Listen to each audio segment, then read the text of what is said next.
Magandang araw po sa inyong lahat. Ngayon ay ipapakita ko sa inyo ang aking silihan. Samahan ninyo ako sa aking unang farm tour. So ayan yung aking silihan. So dito po makikita ang aking mga tanim na sili.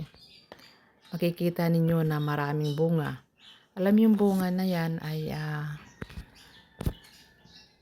yung sili na yan, hindi yan maangang. Ay, excuse me po, yung aking kamay ay maputik pa. Sa ngayon, nagtatanggal tayo ng damo kasi. Okay lang yan. Kikita yan na masipag, diba? So, ayan na po yung ating sili, yung mga bunga niya. Tignan nyo guys, napakadami. Natutuwa lang ako dahil po yung sili ay sunod-sunod yung bunga, pamumunga niya.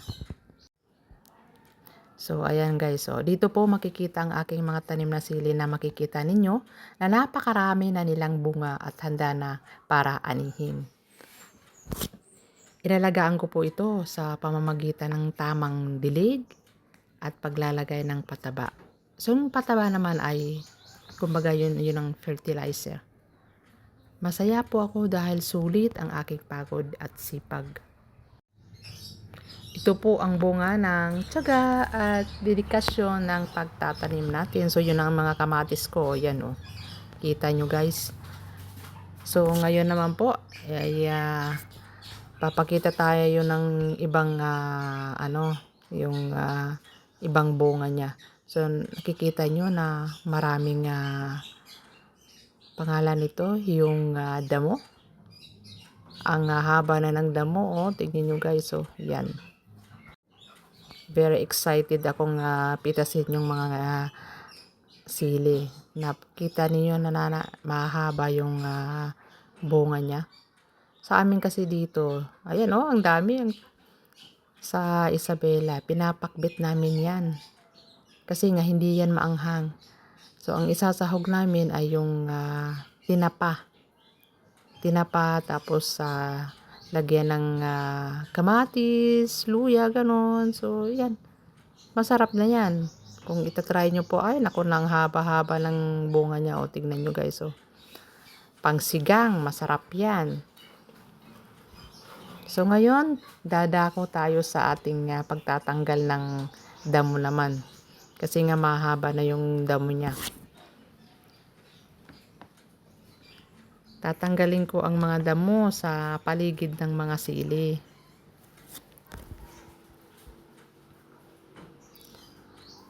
Masarap lang tanggalin dahil malambot yung kanyang lupa at yung damo niya ay hindi yung yung pangalan nito, mahirap tanggalin.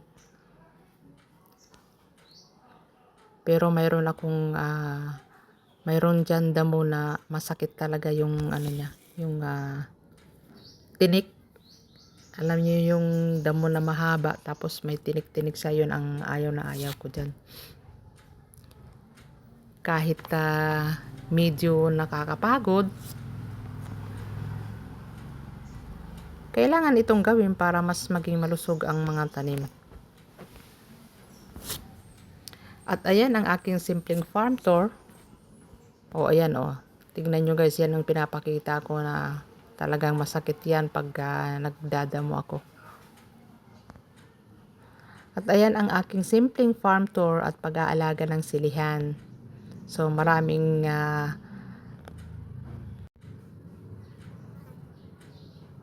natutuwa lang ako dahil yung aking sili ay maraming bunga. So pero nakikita nyo guys, ngayon sa panahon na to, mahal ang sili. Napakamahal ang sili ngayon.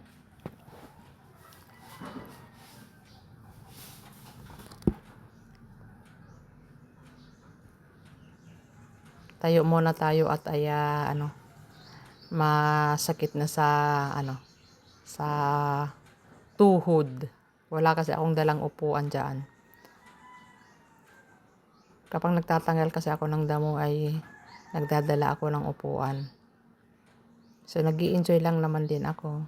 Na minsan nga nagdadala ako ng radyo ko dyan para hindi ako maboring. Alam niyo guys, ang pagtatanim ng mga gulay sa paligid ay kumbaga libangan mo na lang yan. So nakaka-inspire ba kung lalong-lalo na kapag nakikita mo na mumunga yung tanim mo.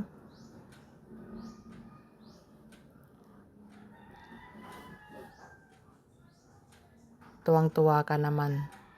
At tuwing umaga paggising ko, iinom na lang ako ng kape tapos diretso na ako dyan kasi malapit lang sa bahay namin. Napakadaming bunga pa naman ang aking sili.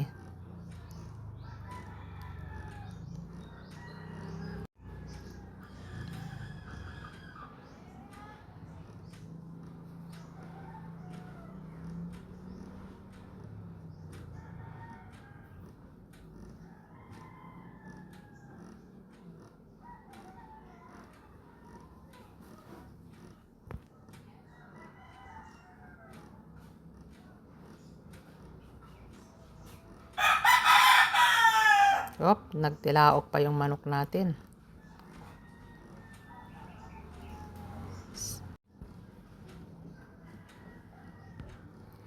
Ayan, yung pagtatanggal ko ng damo. Nag-i-enjoy lang ako dyan.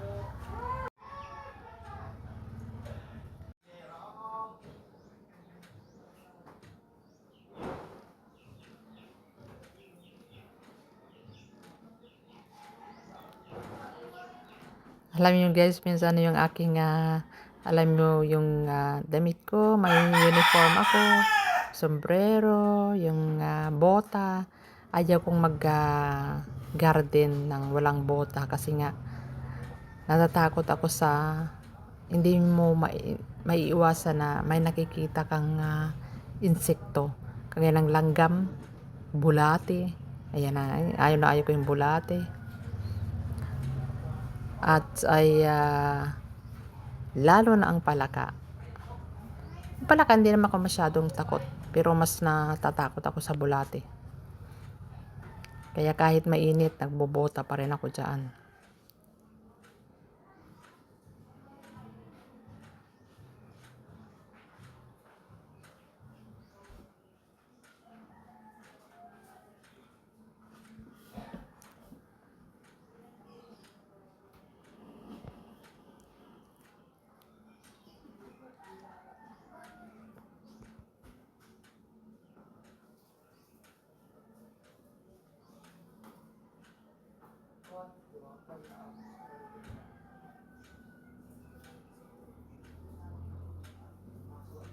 Ang haba na ng kanyang yung mga yung damo. Pero yung damo na yan hindi naman mahirap tanggalin kasi nga yung lupa niya ay medyo basa pa.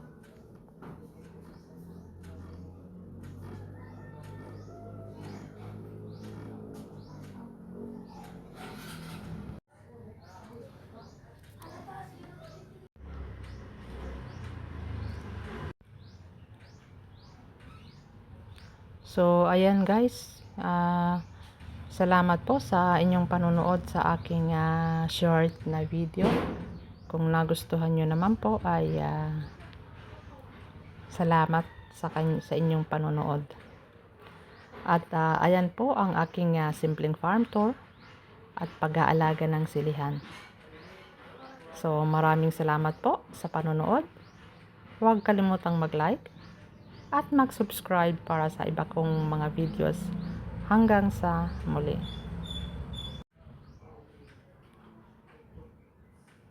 So, ayan, nakikita nyo guys, ang daming bunga.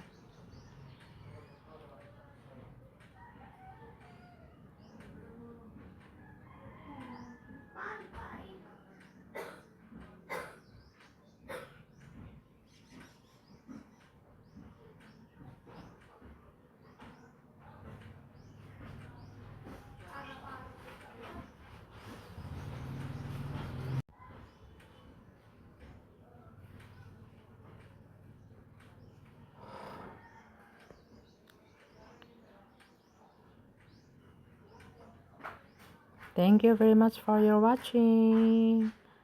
And see you next my video. Salamat po sa panonood ninyo.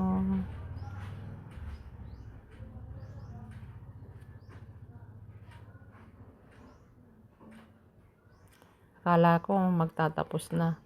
Naubusan na ako ng laway kaya gusto ko nang tapusin. Kikita nyo guys yung mga bungay nila, oh. Tignan nyo guys, oh. Ang dami-dami. So, thank you very much for watching and see you and bye-bye.